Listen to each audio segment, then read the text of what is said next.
దేవుని ప్రేమ ఇదిగో జనులార భావంబు నందిలియరే కేవలము నమ్ముకొని నా పరలోక జీవంబు మనకవ్వును. ఇది యెహోవా ఏర్పాటు చేసిన దినము, దీని యందు మనము ఉత్సహించి సంతోషించుదము. యెహోవా పేరట వచ్చువాడు ఆశీర్వాదమందునుగాక. యెహోవా మందిరముల నుండి మిమ్ము దీవించుచున్నాము. ప్రార్థన చేసుకుందాం.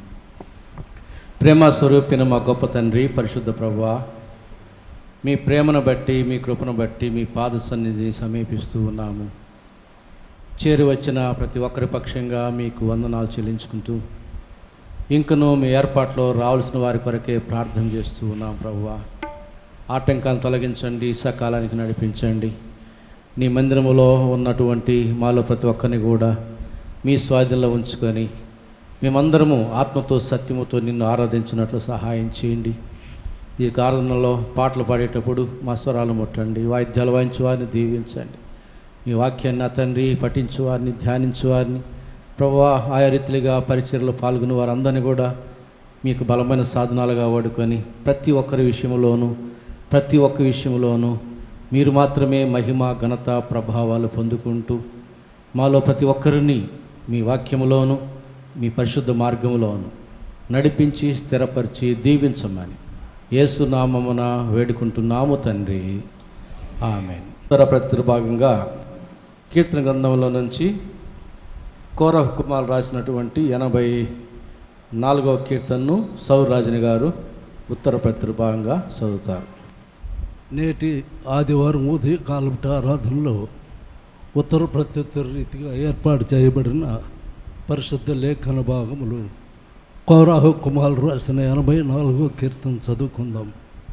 యథారీతిగా చివరి వచ్చిన అందరం కలిసి చదువుకుందాం.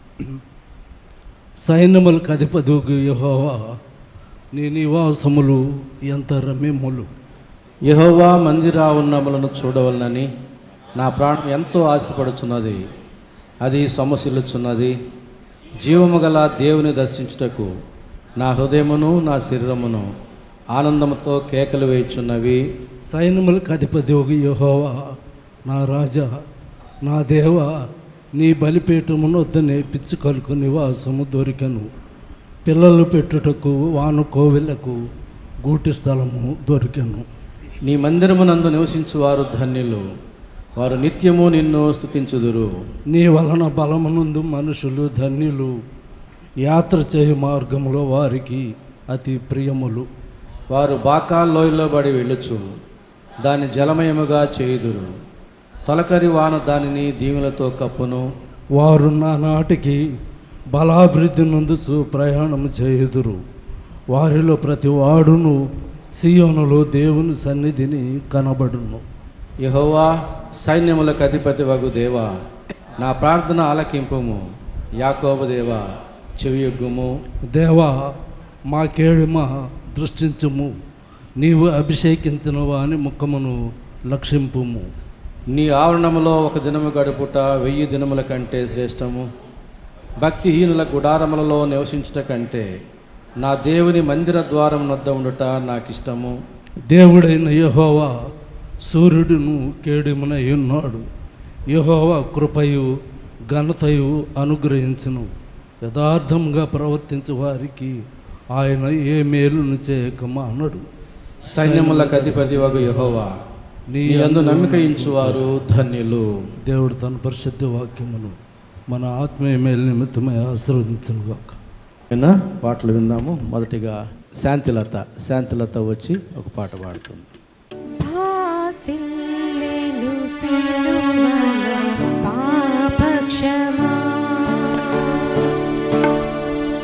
యేసు ప్రభుని దివ్య క్షమా భాసిల్లెను సిలువలో పాప క్షమా. యేసు ప్రభుని దివ్య క్షమా భాసిల్లెను సిలువలో పాప క్షమా.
యేసయ్యా నీ కృప నాకు చాలయ్యా నీ కృప లేనిదే నే బ్రతుకలేనయ్యా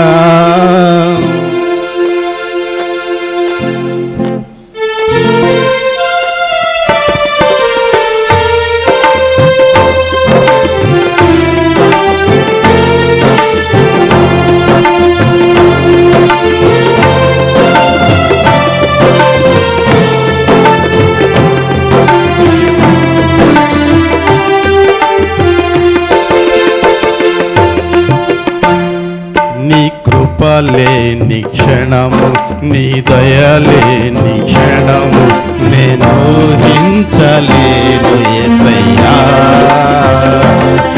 నీ కృప లేని క్షణము నీ దయలేని క్షణము నేను ఊహించలేను యేసయ్యా యేసయ్యా నీ కృప నాకు చాలయ్యా నీ కృప లేనిదే నే విలువలేనయ్యా యేసయ్యా నీ కృప నాకు చాలయ్యా నీ కృప లేనిదే నేనుండలేనయ్యా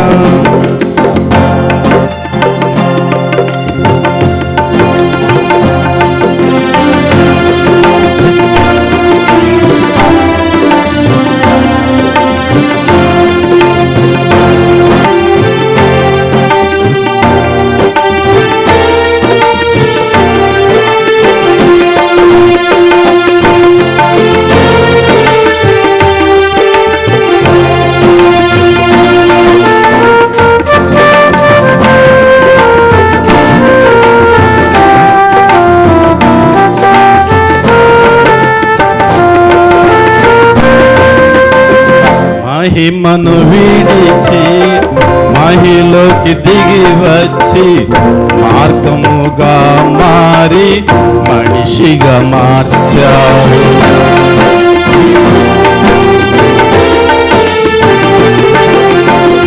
మహిని నీవు మాధుర్యముగా మార్చి మాదిరి చూపి మరో రూపమిచ్చావు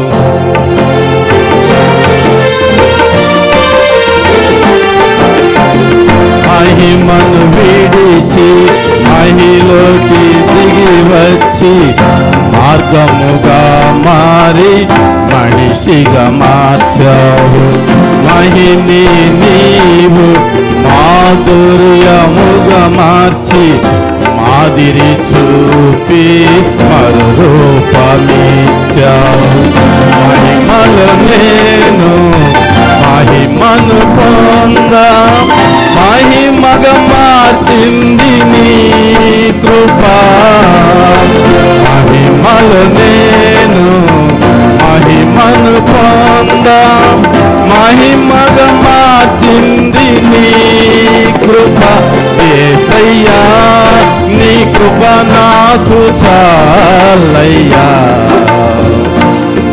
నీ కృప లేనిదే నే బ్రతుకలేనయ్యా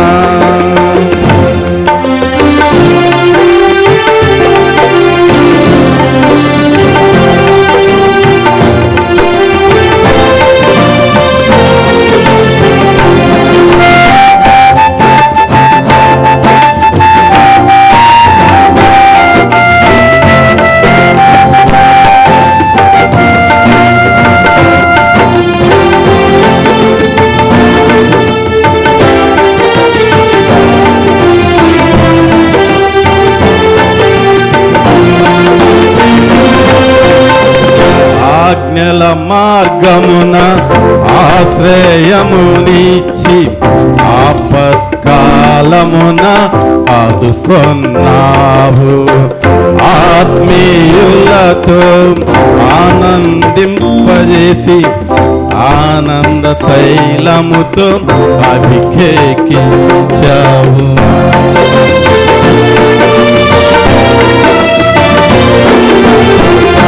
ఆజ్ఞల మార్గమున ఆశ్రయముని ఇచ్చి ఆపత్కాలమున ఆదుకొన్నావు.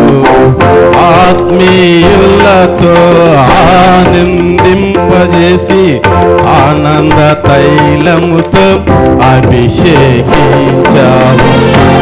ఆశ తీరా ఆరాధన చేసే అదృష్టమిచ్చింది నీ కృప.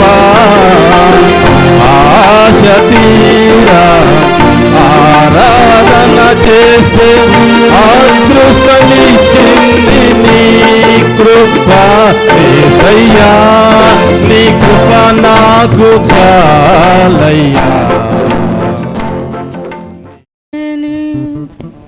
ఇలాలో నన్ను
ఎంతటి ప్రేమ నీది ఇంతగా కోరుకును యేసయ్యా.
మన ధ్యాన నిమిత్తం ఏర్పాటు చేయబడినటువంటి లేఖన భాగములను నిర్లమ టీచర్ గారు చదువుతుండగా దయచేసి సంఘం నిలుచుండాలని మనవి చేస్తున్నాను.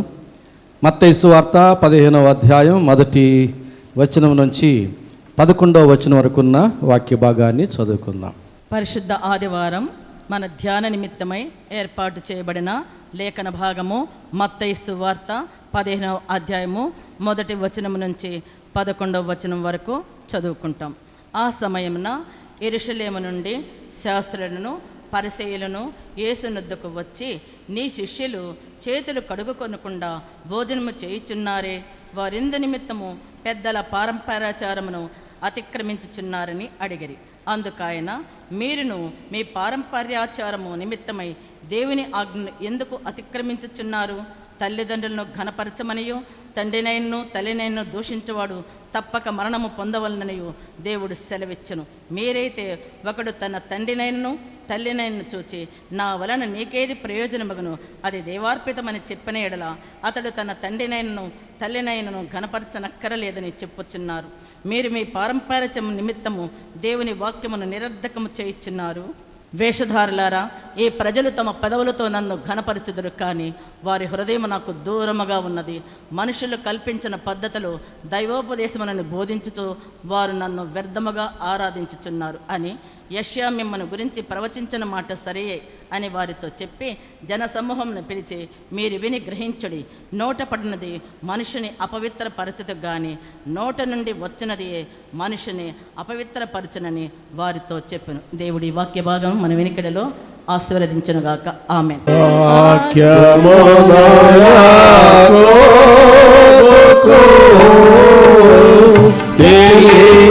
తెలియజేసిన వాడని ఏ జనము కీలాగునా చేసియోడా లేదని దేవునికి స్తోత్రము గానము చేయుటయే మంచిది మనమందరము స్తుతి గానము చేయుటయే మంచిది.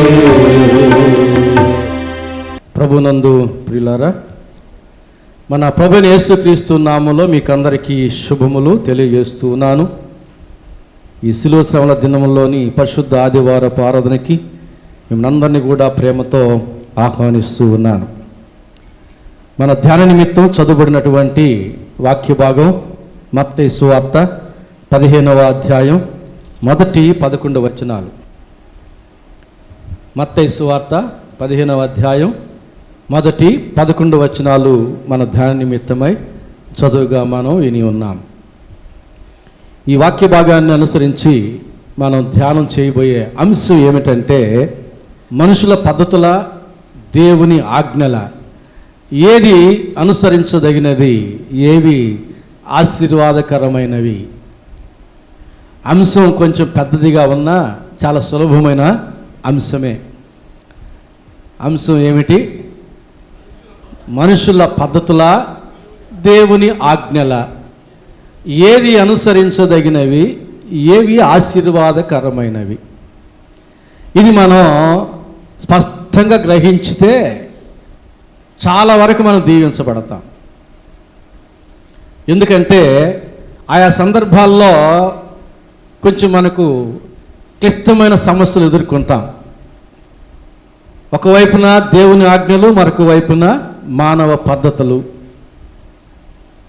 మనకేమో దేవుని ఆజ్ఞలను అనుసరిస్తే ఆశీర్వాదం అనేది తెలుసు, కానీ పెద్దల పారంపర్యాచారాలు, మనుషుల పద్ధతులు, కొన్ని సందర్భాల్లో దేవుని ఆజ్ఞలను నిరర్ధకం చేయాల్సినటువంటి పరిస్థితులు కూడా మనం ఎదుర్కొంటూ ఉంటాం. ఉదాహరణకి పెళ్ళికి సంబంధించినటువంటి కార్యక్రమాలు, వాటిల్లో మనుషుల యొక్క పద్ధతులు ఎన్ని అందులో చొప్పించబడి ఉంటాయి. ఒక్కొక్క ప్రాంతంలో ఒక్కొక్క రకంగా, ఒక్కొక్క ప్రాంతంలో ఒక్కో రకంగా. చాలా కాలం క్రితం నిశ్చితార్థ కార్యక్రమం అర్ధగంట ఆగిపోయింది. అందరం వేచి ఉన్నాం. కారణం ఏంటంటే పసుపు కొమ్ముల్లో ఒక పసుపు కొమ్ము తగ్గింది. ఒక పసుపు లెక్క ఉంది దానికి, వాళ్ళకి ఏదో లెక్క, ఇన్ని కలకండాలు, ఇన్ని వక్కలు, ఇన్ని పసుపు కొమ్ములు అనేది ఉంది. ఒక పసుపు కొమ్ము తగ్గింది లెక్క. ఎక్కడికో వెళ్ళి తెచ్చే లోపల అర్ధగంట పట్టింది. అవసరమా? దేవుని యొక్క వాక్యం, దేవుని యొక్క ఆరాధన, దేవుని యొక్క సన్నిధిలో మనం అందరం కూర్చొని పసుపు కొమ్ము కోసం అర్ధగంట అందరూ వేచి ఉండాల్సిన అవసరం ఉందా? పెళ్లి కుమారుడైన దేవుని కొరకైతే వేచి ఉంటాం, పెళ్లి కుమార్తె సంఘం కొరకైతే వేచి ఉంటాం, కానీ పసుపు కొమ్ము కొరకు సంఘం వేచి ఉండడం ఏమిటి? ఉదాహరణకు ఒకటి చెప్పాను. ఇలాగున్న మన దైనందిన జీవితంలో మనకు ఎదురయ్యేటటువంటి అనేక సంఘటనల్లో ఇలాంటి పరిస్థితులు ఎదురవుతూ ఉంటాయి. దేవుని ఆశీర్వాదాలు తెచ్చేటటువంటి దేవుని ఆజ్ఞలను మనం మర్చిపోయి మనుషుల పద్ధతులను మనం అనుసరించేటటువంటి పరిస్థితులు దాపురిస్తూ ఉంటాయి. కనుక ఇక మిగిలిన జీవితంలోనైనా ఆశీర్వాదాలు సంపాదించుకునేటటువంటి రీతిగా మనం కొనసాగాలంటే ఈ అంశం మనకు చాలా అవసరం. చదువుబడిన వాక్య భాగంలో శాస్త్రులు పరిసయ్యులు యేసు ప్రభుని ఒక ప్రశ్న వేశారు. ఏమని ప్రశ్నిస్తున్నారంటే, అయ్యా నీ శిష్యులు, వీళ్ళు ఎవరి శిష్యులు? మీరు ఎవరి శిష్యులు అంటే మేము మోసే శిష్యులు అంటారు, మేము అబ్రహాం సంతానం అంటారు. ఎన్ని తరాల గ్యాప్ ఉంది?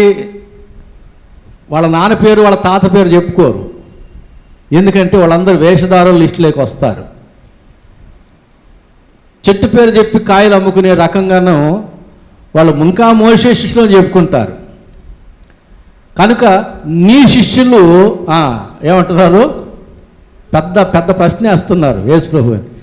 చేతులు కడుగుకోకుండా భోజనం చేయుచున్నారేమి అంటూ పెద్దల పారంపర్యాచారమును బట్టి వాళ్ళు అనుసరించడం లేదు. దేనికి? యేసు ప్రభు శిష్యులు కదా, మరి యేసు ప్రభువు ఆజ్ఞలు అనుసరిస్తారు. వాళ్ళు మీ పెద్దల పారంపర్యాచారాలు ఎందుకు ఆచరిస్తారు?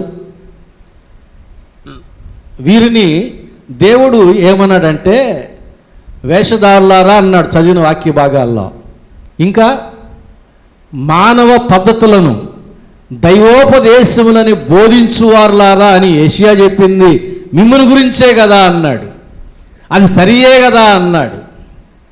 వేషధారులారా, యెషయా చేత ఆనాడే చెప్పినటువంటి మానవ పద్ధతులను దైవోపదేశములని బోధించువారులారా, నోటి మాటతో దేవుని గణపరిచి హృదయాన్ని దేవునికి దూరంగా ఉంచువారులారా అని 11వ వచనం వరకున్న వాక్య భాగాల్లో చెప్పుకుంటూ వచ్చాడు.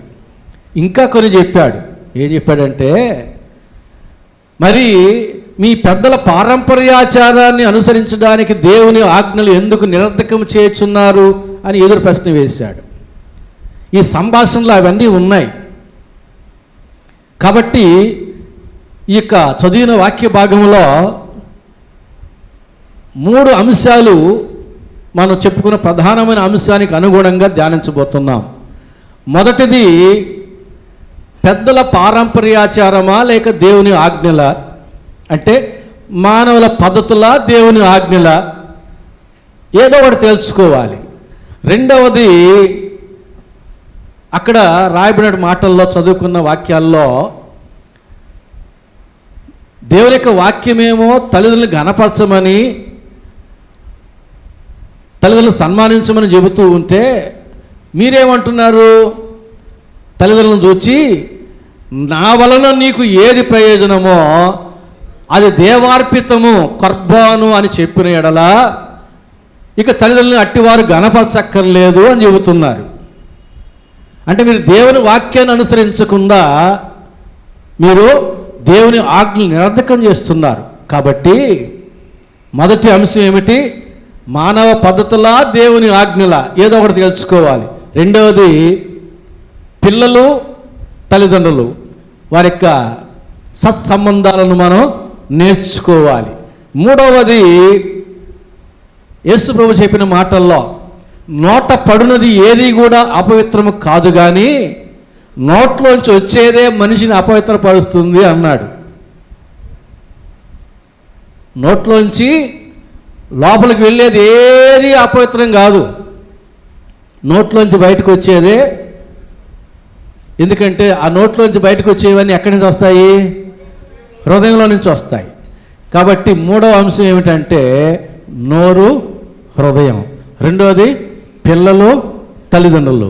మొదటిది మానవ పద్ధతులు, దేవుని ఆజ్ఞలు. ఈ మూడు అనుబంధ అంశాలు ప్రధానమైన అంశానికి అనుబంధంగా ఉంటున్నాయి. ఏమిటి మన ప్రధాన అంశం? మరలా మొదటికి వద్దాం. మానవ పద్ధతుల, దేవుని ఆజ్ఞల. ఏవి అనుసరించదగినవి, ఏవి ఆశీర్వాదకరమైనవి? చదివిన వాక్య భాగం చూడండి. యెరూషలేము నుండి శాస్త్రులు పరిసయ్యులు వచ్చారు. ఎక్కడి నుంచి వచ్చారు? యెరూషలేము నుండి వచ్చారు. దేవుని యొక్క మహాపట్టణం, పరిశుద్ధ పట్టణంలో నుంచి వచ్చారు. యేసునొద్దకు వచ్చి, నీ శిష్యులు 2వ వచనములో చేతులు కడుగుకొనకుండా భోజనము చేయుచున్నారే, వారు ఎందు నిమిత్తం పెద్దల పారంపర్యాచారమును అతిక్రమించుచున్నారని అడిగిరి. ఏమంటున్నారు? నీ శిష్యులు. యేసుప్రభు శిష్యులు యేసుప్రభు చెప్పినట్టు వింటారు, మీరు చెప్పినట్టు ఎందుకు వింటారు? చిన్న లాజిక్ మిస్ అయిపోయినారు వాళ్ళు. నీ శిష్యులు పెద్దల పారంపర్యాచారము నిమిత్తం, వాళ్ళ నోట్లో వాళ్ళే చెబుతున్నారు అది పెద్దల పారంపర్యాచారము అని. పెద్దల పారంపర్యాచారము ఎందుకు అనుసరించడం లేదు? ఆ ఆచారం ప్రకారంగా, ఆ పెద్దల యొక్క ఏర్పాటు చేసిన పద్ధతి ప్రకారంగా చేతులు కడుక్కొని భోంచెయ్యాలి. ఏమవుతుంది చేతులు కడుక్కోకపోతే? అప్పుడప్పుడు ఫంక్షన్లో పెళ్ళిళ్ళకి పోయినప్పుడు కోడిబాబు నా దగ్గర ఉంటాడు, అన్నీ ఏర్పాటు చేస్తూ ఉంటారు. నాకు అంత అయిపోయిన తర్వాత కూర్చున్నప్పుడు నాకు అన్నీ వడ్డిస్తూ ఉంటారు. 2 సార్లు చేతులు కడుక్కుందరు అంటాడు. నాకు ఓపిక లేనప్పుడు స్నానం చేసిన చేతులు కడుక్కోవాలని పని లేదని యేసుప్రభు చెప్పాడు పోవయ్యా అంటాను. ఏమవుతుంది? మనం ఎక్కడ మురికిలో పొలాల్లో పనిచేసి వచ్చితే కదా, శుభ్రంగా స్నానం చేసి వచ్చాము, బైబిల్ పట్టుకున్నాం, వాక్యం చెప్పాము, ఆరం నడిపించాం, కూర్చున్నాం, భోజనం చేయబోతున్నాం. ఓపికంటే చేతులు కడుక్కుంటాం, లేదంటే లేదు. ఏమవుతుంది? బైబిల్ పట్టుకున్న చేతిలో బైబిలే ఉంటుంది చేతిలో. అయితే దేవుడు చెబుతున్నాడు ఇక్కడ, వాళ్ళు వేసిన ప్రశ్నకి సమాధానం ఏం చెబుతున్నాడంటే, అందుకు ఆయన 3వ వచనం, మీరును మీ పారంపర్యాచారము నిమిత్తమై, వాళ్ళేమో పెద్దల పారంపర్యాచారం అన్నారు, ఇక్కడ యేసు ఏమంటున్నాడు? మీ ఆచారము అన్నాడు. యేసు దగ్గరికి వచ్చి కొంచెం జంకుతూ పెద్దల పారంపర్యాచారం అంటే ఈ ఆచారానికి ఒక పెద్ద గౌరవం, ఒక ప్రతిష్టత, ఒక ప్రత్యేకత ఆపాదించడానికి నీ శిష్యులు పెద్దల పారంపర్యాచారముని ప్రకారంగా చేతులు కడుక్కోకుండా ఎందుకు తింటున్నారు? అయితే యేసుప్రభు ఏమన్నాడు? మీ పారంపర్యాచారము. మీరేమో పెద్దలు అంటున్నారయ్యా, పెద్దలదే కాదు, మీరు కూడా పాటిస్తున్నారు కాబట్టి, మీరు కూడా చెబుతున్నారు కాబట్టి అది మీ పారంపర్యాచారం, అది మీరు బోధించే పద్ధతి అన్నట్టుగా 3వ వచనంలో చెబుతున్నాడు. మీరును మీ పారంపర్యాచారము నిమిత్తమై దేవుని ఆజ్ఞను ఎందుకు అతిక్రమించుచున్నారు? మనుషుల యొక్క పద్ధతులను అనుసరించడానికి దేవుని ఆజ్ఞను ఎందుకు అతిక్రమిస్తున్నారు అని ప్రశ్నించాడు. జవాబు లేదు. జవాబు చెప్పారా వాళ్ళు? 11వ వచనం వరకు సంభాషణ జరిగింది, కానీ జవాబే లేదు, చెప్పలేదు. ఎందుకంటే దేవుని ఆజ్ఞను మించిన మానవ పద్ధతి ప్రపంచంలో ఏ తరంలో కూడా లేరు. దేవుని ఆజ్ఞలు పరిశుద్ధమైనవి. దేవుని ఆజ్ఞలు మనకు దీవెనకరమైనవి. కనుక దేవుని ఆజ్ఞల, మానవ పద్ధతుల ఏవి అనుసరించదగినవి, ఏవి ఆశీర్వాదకరమైనవి వివరణ అక్కర్లేదు. మన మనస్సాక్షిని అడిగితే స్పష్టమైన సమాధానం యథార్థంగా చెబుతుంది. ఏమని చెబుతుంది? దేవుని ఆజ్ఞలే అనుసరించదగినవి, దేవుని ఆజ్ఞలే ఆశీర్వాదకరమైనవి, మానవ పద్ధతుల కంటే దేవుని ఆజ్ఞలే అనుసరించదగినవి, ఆశీర్వాదకరమైనవి అని మన మనస్సాక్షి చెబుతుంది. చక్కటి సమాధానం. అదేమి బొంకదు, అదేమి భయపడదు. మన మనస్సాక్షిని అనుసరించి మనం జీవించినా మనకు ఆశీర్వాదమే. దేవుని యొక్క స్వరమే మనస్సాక్షి. ఇర్మియా చెబుతున్నాడు 10వ అధ్యాయం 3వ వచనములో, జనముల ఆచారములు వ్యర్థములు అన్నాడు. ఇర్మియా ప్రవక్త పాత నిబంధన కాలంలో కూడా మనుషుల పద్ధతులు వ్యర్థములు, ఆశీర్వాదం లేదు, అవి అనర్థకమైనవి. ఏ జనములైనా సరే, ఏ జనాంగమైనా సరే, ఏ మనుషులైనా సరే వారి పద్ధతులు వ్యర్థములు. దేవుని ఆజ్ఞలే ఆశీర్వాదకరములు. మనది ఇండిపెండెంట్ చర్చ్ అనుకోండి, కానీ కొన్ని చర్చెస్ ఉన్నాయి, కాంగ్రిగేషనల్ చర్చెస్ అంటారు. కాంగ్రిగేషన్ చర్చెస్ అంటే అక్కడ కమిటీ ఉంటుంది, వారికి కాన్స్టిట్యూషన్ ఉంటుంది. ఆ కాన్స్టిట్యూషన్ అనేది సంఘ పెద్దలు రాసినటువంటిదిగా ఉంటుంది. ఈ సంఘ పెద్దలు రాసుకున్న కాన్స్టిట్యూషన్ ఎట్లా ఉంటుందంటే వారికి అనుకూలంగా ఉంటుంది. దేవుని ఆజ్ఞలు ఎట్లా ఉంటాయంటే సంఘపు దూతకు అనుకూలంగా ఉంటుంది. సంఘపు దూత ఎవరో? సేవకుడు. చర్చి కాన్స్టిట్యూషన్కి, చర్చిలో బోధించేటటువంటి పరిశుద్ధ గ్రంథానికి మధ్య ఉన్న వ్యత్యాసం అది. పరిశుద్ధ గ్రంథాన్ని సంఘం ఫాలో అయితే సంఘ కాపరికి లోబడి ఉండాలి. చర్చి కాన్స్టిట్యూషన్ని ఫాలో అయితే సంఘ కాపరి కూడా సంఘ పెద్దలకు లోబడి ఉండాలి. ఈ రెండింటి మధ్య ఉన్న వ్యత్యాసాన్ని బట్టి కాంగ్రెగేషన్ చర్చెస్ కాస్త కమ్యూనిటీ హాల్ అయిపోయినాయి. దేవాలయాలు ఏమైపోయినాయి? కమ్యూనిటీ హాల్స్, అంబేద్కర్ భవన్ లాంటి, కళ్యాణ మండపాలు లాంటివి అయిపోయినాయి. యేసు ప్రభు కూడా ఒక సందర్భంలో ఇదిగో మీ ఇల్లు మీకు విడువబడింది అన్నాడు. అంతే. అది ఏమైపోయింది? దేవుడు లేని దేవాలయం అయిపోయింది. అక్కడ మానవ పద్ధతులు ఉన్నాయి, కానీ దేవుడు లేడు, దేవుని ఆశీర్వాదం లేదు. ప్రతిదానికి రేటే, ప్రతిదానికి కూడా రేటే. ఏదైనా పెళ్లి జరగాలంటే రేటు, ఏదైనా కార్యక్రమం ఇవ్వంటే రేటు.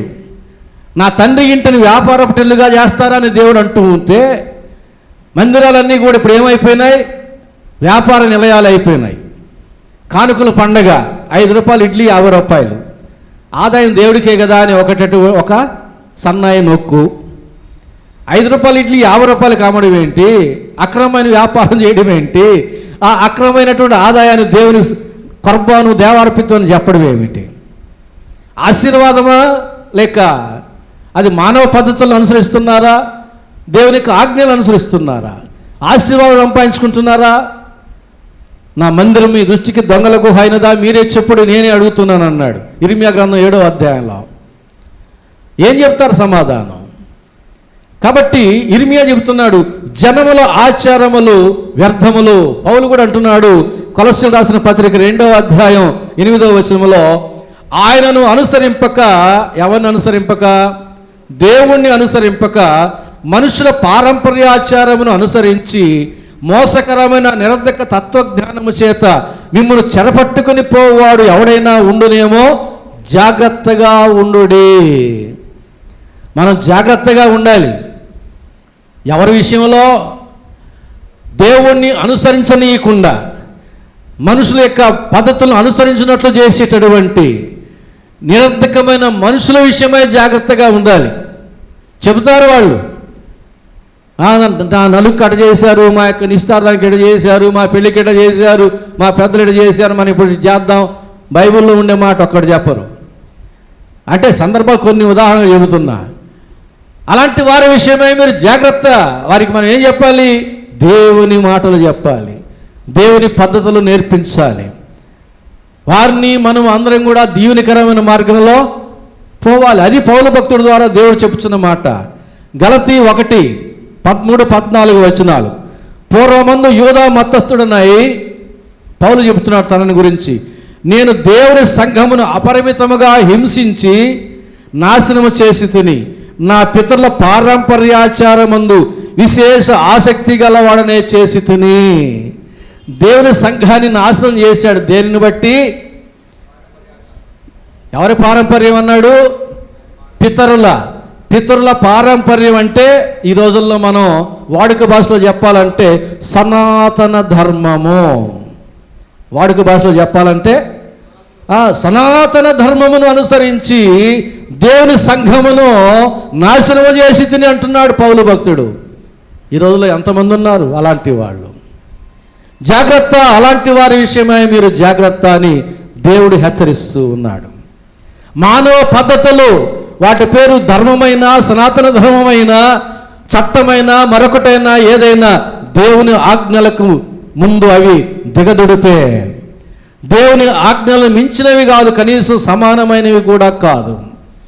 దేవుని ఆజ్ఞలే మనకు పరమావధి. ప్రసంగి గ్రంథం చివరి అధ్యాయం 12వ వచనంలో 12వ అధ్యాయం చివరి వచనంలో ఏమన్నాడు?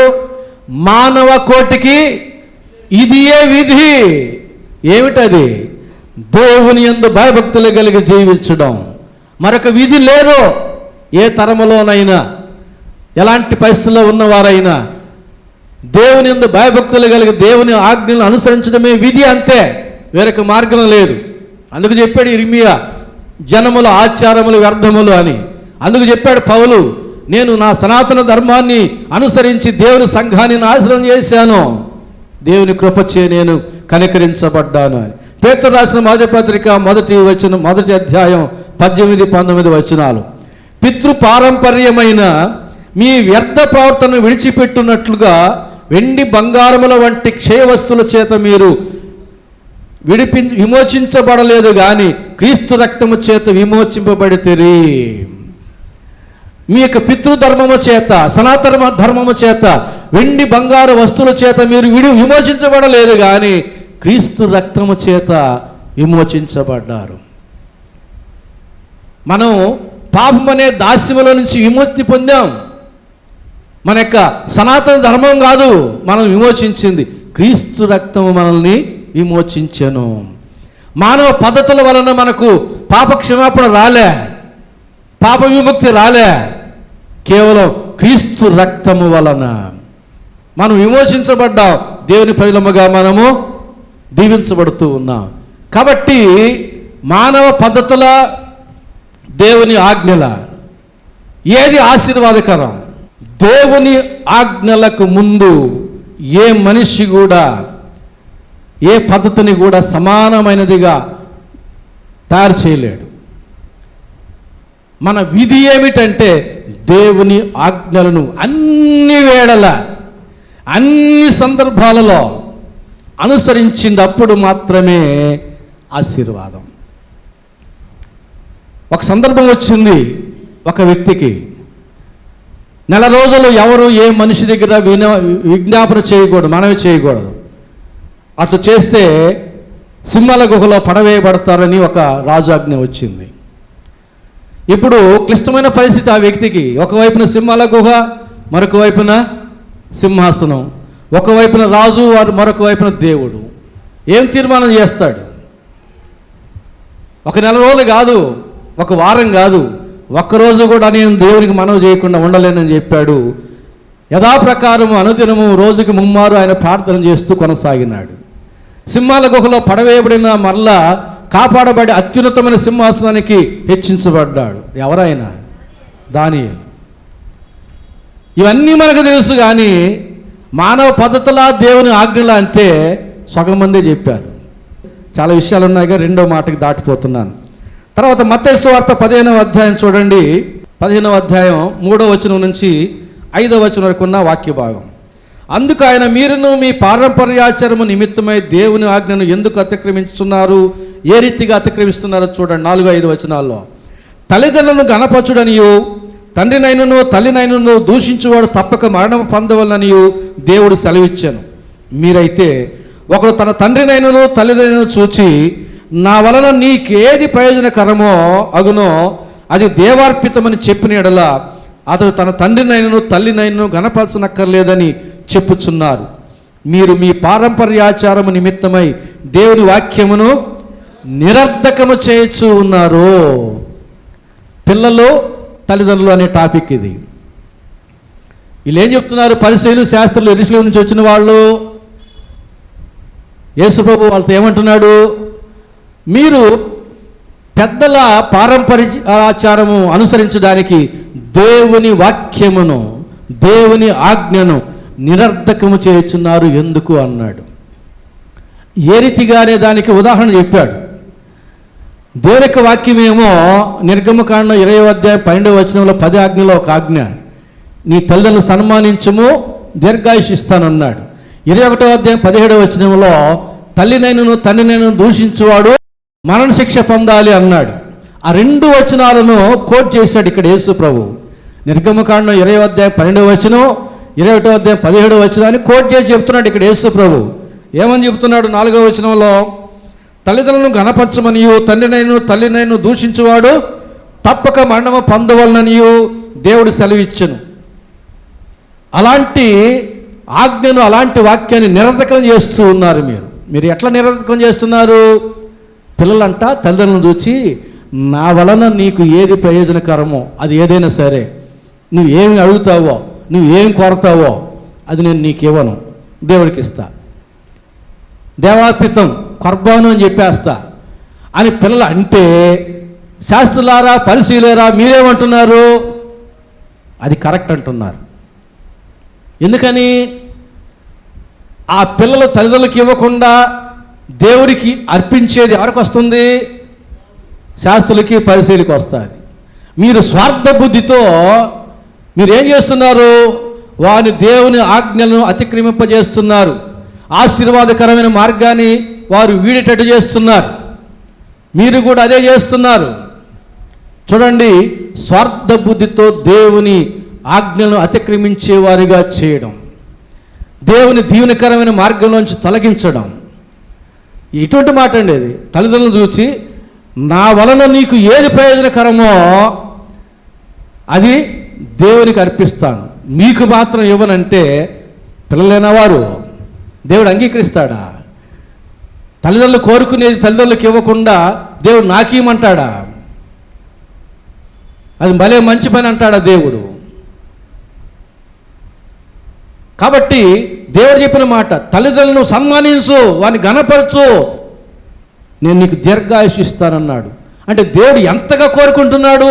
బిడ్డలు తల్లిదండ్రులని సన్మానించాలని, దీర్ఘాయుష్యే ఇస్తానంటున్నాడు. అంతగా ఆయన తల్లిదండ్రులని బిడ్డలు సన్మానించాలని కోరుకుంటూ ఉన్నాడు.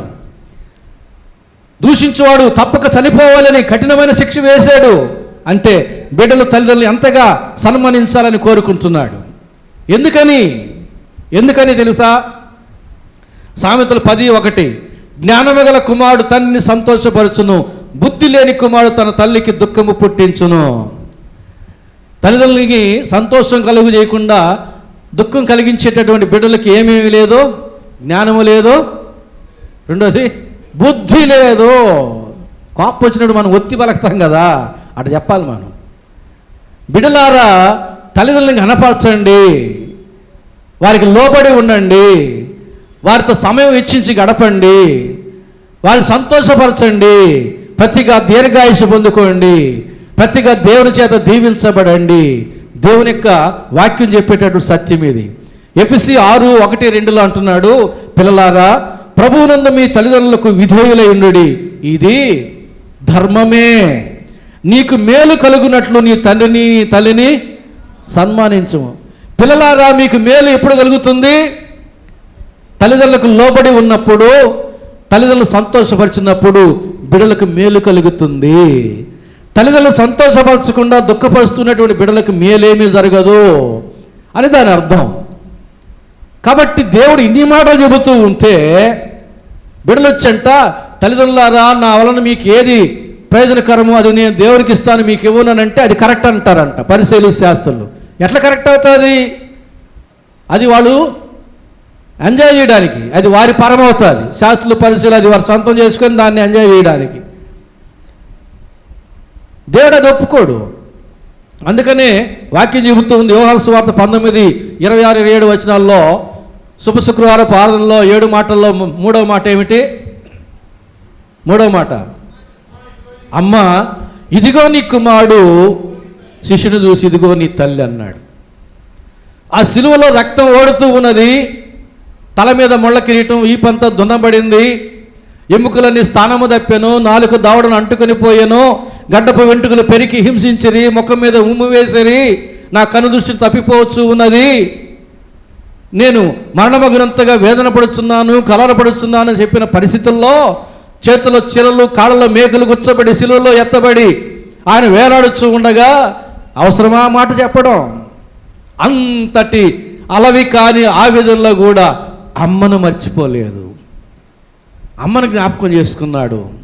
అమ్మ ఇదిగో నీ కుమారుడు, శిష్యుని చూసి ఇదిగో నీ తల్లి. అంతటి అలవి కాని ఆవేదనలో కూడా, మరణావస్థలో కూడా అమ్మ బాధ్యతను ఆయన కనబర్చి మనకు నేనే మీకు మార్గం అన్నాడు. ఆ మార్గంలో వెళితేనే మనం పరలోకం చేరుకుంటాం. తల్లిదండ్రుల యొక్క బాధ్యత బిడ్డల మీద ఉంది.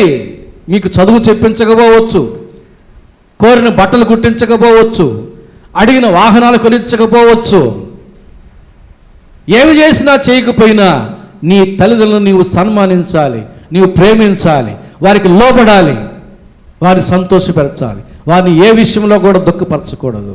నీకు మేలు కలిగినట్లు నీ తల్లిని, నీ తండ్రిని నీవు సంతోషపరచము. మేలు కలగాలంటే ప్రతి బిడ్డ తెలుసుకోవాల్సినటువంటి విషయం ఇది.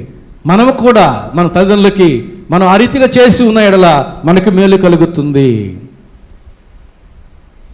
సిలువ మరణంలో ఉండి తల్లిని జ్ఞాపకం చేసుకుని బాధ్యతను గుర్తించి మనకు మార్గంగా మాదిరిగా ఉన్న యేసు ప్రభు అన్ని మాటలు చెబితే బిడ్డలంటా తల్లిదండ్రులను చూచి నా వలన నీకు ఏది ప్రయోజనమో అది నీకు నేను ఇవ్వకుండా దేవుడికి ఇస్తున్నాను. తల్లిదండ్రులను అసలు పట్టించుకోకుండా, తల్లిదండ్రులను అసలు నిర్లక్ష్యం చేస్తూ నువ్వు దేవునికి ఏమి సమర్పించినా నీకు ఆశీర్వాదం రానే రాదు. తల్లిదండ్రులను శపించువాని యొక్క కన్నులు లోయకాకులో పీకును, కఠినమైన మాటలు ఉన్నాయి. దేవుడు ఏమాత్రం ఊరుకోడు. దేవుడు ప్రతి తల్లిదండ్రుల పక్షంగా ఉంటాడు. ఆయన ప్రతి తల్లిదండ్రుల పక్షంగా ఉంటాడు. 10 ఆజ్ఞలో ఒక ఆజ్ఞ ఇచ్చేశాడు, తల్లిదండ్రులు సన్మానించుము అని. దేవుడు తల్లిదండ్రుల పక్షంగా అంతగా ఉంటే ఈ శాస్త్రులు పరిశీలి వచ్చి వారికి వేరుగా ఉన్న బిడ్డల పక్షంగా ఉంటూ ఉన్నారు. కుటుంబ వ్యవస్థను చిన్నాభిన్నం చేస్తూ ఉన్నారు. దేన్ని బట్టి? మానవుల పద్ధతులను బట్టి. కాబట్టి మానవ పద్ధతులు కుటుంబాన్ని చిన్నాభిన్నం చేస్తాయి, సంఘాన్ని, సహవాసాన్ని చిన్నాభిన్నం చేస్తాయి, దేవుని ఆజ్ఞలు తిరిగి కట్టుతాయి. సమయం లేదు, మరొక విషయాన్ని చివరిగా నేను చెప్పి ముగిస్తాను. అలాగే యేసు ప్రభు చెప్పుకుంటూ వచ్చి ఏమంటున్నాడంటే 7వ వచనం నుంచి 11వ వచనం వరకు ఉన్న వాక్య భాగం, ఈ ప్రజలు తమ పెదవులతో నన్ను గణపరచుదురు కానీ వారి హృదయం వారికి నాకు దూరముగా ఉన్నది. మనుషులు కల్పించిన పద్ధతులు దైవోపదేశములను బోధించుచు వారు నన్ను వ్యర్థముగా ఆరాధించుచున్నారు.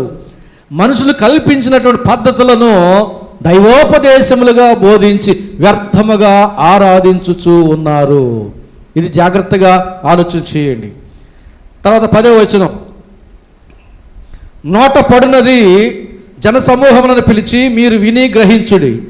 జనములకు చెబుతున్నాడు, మీరు వినండి, మీరు గ్రహించండి. ఏమిటట? 11వ వచనం, నోట పడినది మనుషుని అపవిత్రపరచదు కానీ నోట నుండి వచ్చినది ఏ మనుషుని అపవిత్రపరచునని వారితో చెప్పెను. నోట పడినది మనుషుని అపవిత్రపరచదు కానీ నోట నుండి వచ్చినది మనుషుని అపవిత్రపరచును. ఇప్పుడు చేతులు కడుక్కోకుండా నీ శిష్యులు భోంచేస్తున్నారంటే వాళ్ళేమి అపవిత్రపరచబడతారా? అపవిత్రపరచబడరు.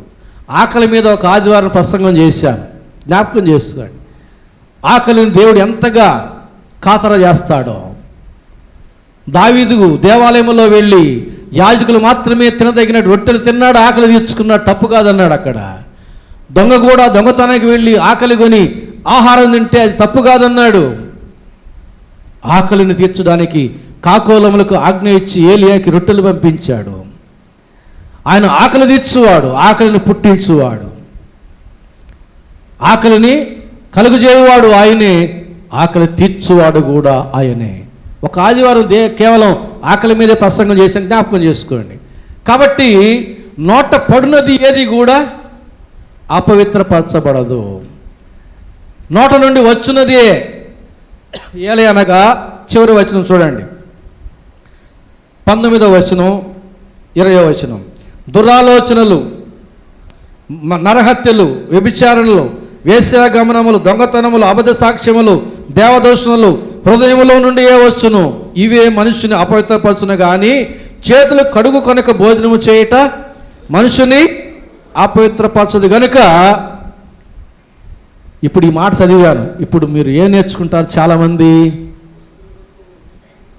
కొంతమంది హృదయంలో నుండి వచ్చేవి అపవిత్రపరుస్తాయి కాబట్టి హృదయాన్ని శుద్ధి చేసుకోవాలి అనేది నేర్చుకుంటారు కొంతమంది నేర్చుకునేది ఏంటంటే చేతులు కడుక్కోకుండా భోజనం చేయొచ్చు. ఇది చాలా సులభం, ఇది చాలా అనుకూలం మనకు. నోట్లోంచి వచ్చేవి మనిషిని అపవిత్రపరచును. ఇప్పుడు మీకు ఒక సందేహం రావచ్చు బైబిల్ చదివే వాళ్ళకి. నిర్గమకాండం, లేవీకాండంలో తినదగినవి తినకూడనివి ఇచ్చాడు. తినకూడనివి మనిషిని అపవిత్రపరచును. అయితే ఆ అపవిత్రత సాయంత్రానికి పోతుంది. అట్టివారు పాళెం వెలుపల ఉండాలి, సాయంత్రం వరకు స్నానం చేసి పాళెంలోనికి వచ్చేయాలి, అపవిత్రత పోతుంది. నోట్లోంచి వస్తాయే నోట్లోంచి ఇప్పుడు చదివా 29-30 వచనాలు, అవి సాయంత్రానికి బావు. నువ్వు పశ్చాత్తాపడి దేవుని దగ్గర పాపక్షమాపణ పొందుకుంటేనే పోతుంది. అది అసలు విషయం. అందుకు చెప్పాడు, నోట్లో పడేది కాదయ్యా ఆ మనిషిని అపవిత్రపరిచేది, అదేంది అది సాయంత్రానికి పాలి వెలుపులు ఉంటే పోతుంది, అసలు సంగతి ఇది అన్నాడు. ఈ హృదయంలో నుంచి వచ్చేవన్నీ నోట్లోంచే కదా వస్తుంది. ఇదివరకు చెప్పాను కదా, టేప్ రికార్డ్ అనే శరీరంలో హృదయం అనే క్యాసెట్ పెడితే నోరు అనే స్పీకర్లోంచి మనకు మాటలు వినబడతాయి. హృదయం నిండి ఉండదాన్ని బట్టే నోరు మాట్లాడును కదా. నీ హృదయంలో కపటం ఉంటే నోట్లోంచి కపటమైన మాటలు వస్తాయి. అందుకంటాడు మంచి ధన నిధిలో నుండి మంచి విషయాలు చేస్తాడు. ఎవడు అతను? సజ్జనుడు అన్నాడు అక్కడ. చెడ్డ ధన నిధిలో నుండి చెడ్డ విషయంలో తెచ్చును ఎవరన్నాడు? దుర్జనుడు అన్నాడు. కాబట్టి ప్రభునందు ప్రియులారా, మానవ పద్ధతుల దేవుని ఆజ్ఞల, మానవ పద్ధతుల తల్లిదండ్రుల పక్షంగా దేవుడు చెప్పిన ఆజ్ఞల, మానవ పద్ధతుల లేక హృదయమా? ఏం తీర్మానం చేద్దాం. నోట్లోంచి పడేది కొంచెం జాగ్రత్తగా ఆలోచన చేద్దాం. నోట్లోంచి వచ్చే వాటి విషయంలో మరీ జాగ్రత్త వహిస్తాం. ఒక పెద్ద ఆయన చెప్తాడులేండి, నోరు చేసే తప్పుకి కాళ్ళకి శిక్ష అంట. నోరు ఏదంటే తింటుంది, వాకింగ్ చేయాలి, జిమ్ చేయాలి, పరిగెత్తాలి, స్కిప్పింగ్ చేయాలి. నోరు చేసిన తప్పుకి కాళ్ళకి శిక్ష అంట.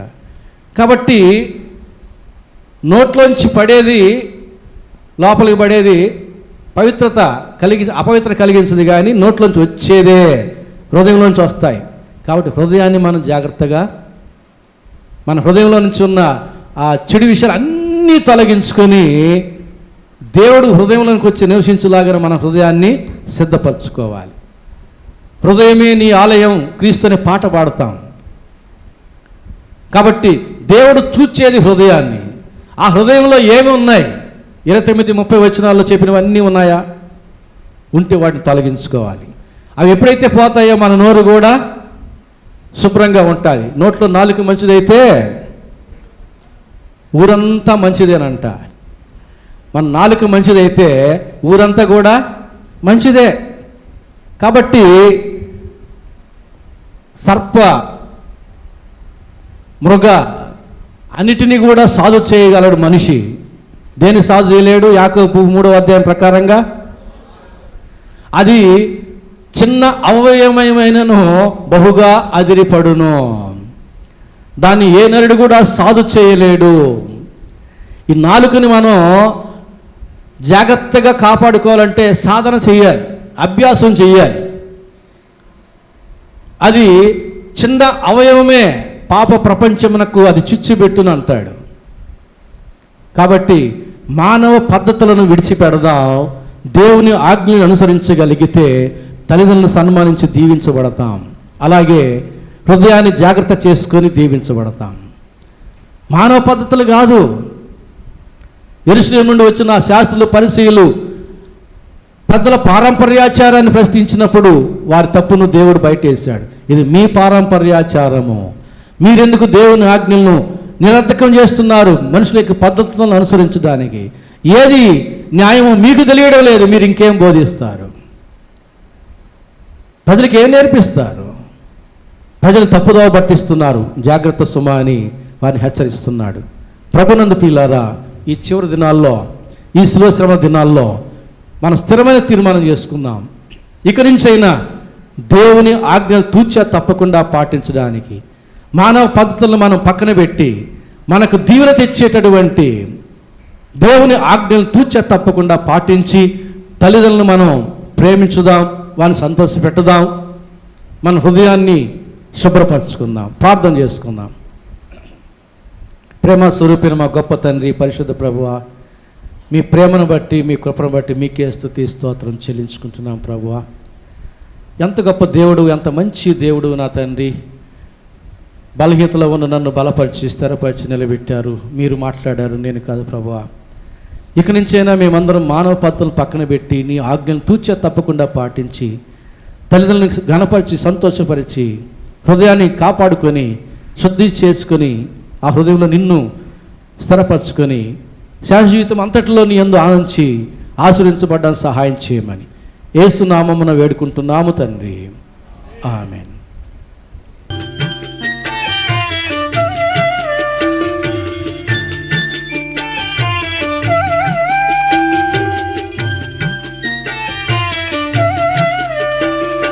దేవుని ప్రేమ ఇదిగో, జనులార భావంబు నందిలియరే. కేవలము నమ్ముకొనిన పరలోక జీవంబు మనకబ్బును, పరలోక జీవంబు మనకబ్బును.